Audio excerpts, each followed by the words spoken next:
cannot just sit down watching them to do whatever they feel like doing simply because they are professionals. You cannot talk to them. Give them target.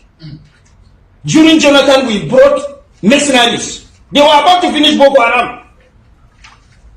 But because of our complacency and personal aggrandizement and personal interest, we asked them to go back.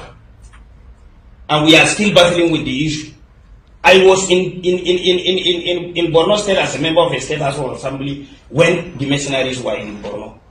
There were less than 30. They operate in a place like this. Everybody with a laptop before him, observing what is happening in the bush. The moment they discovered an enclave, they will be able to identify how many weapons do they have, what kind of weapons are they using, how many AK-47 do they have, how many explosives do they have. They will take only 3 or 4 people in a chopper, go and clear everything. They will snap pictures before clearing them and bring back exhibit. We are about to finish it.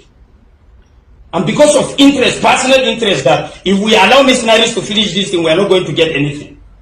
How much was the bill given by the mercenaries? Even Russia is employing mercenaries to fight for them, isn't it? Are we stronger than Russia? Is there anything wrong if you can bring somebody that can fight for you? There's nothing wrong in that. So I'm sorry if people are saying that National Assembly is not doing the needful, National Assembly is not providing the enabling laws. We have provided all the enabling laws. The enforcement of such laws is not ours.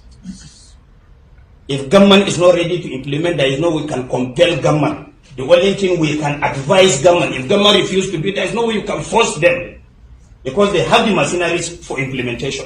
You do not have.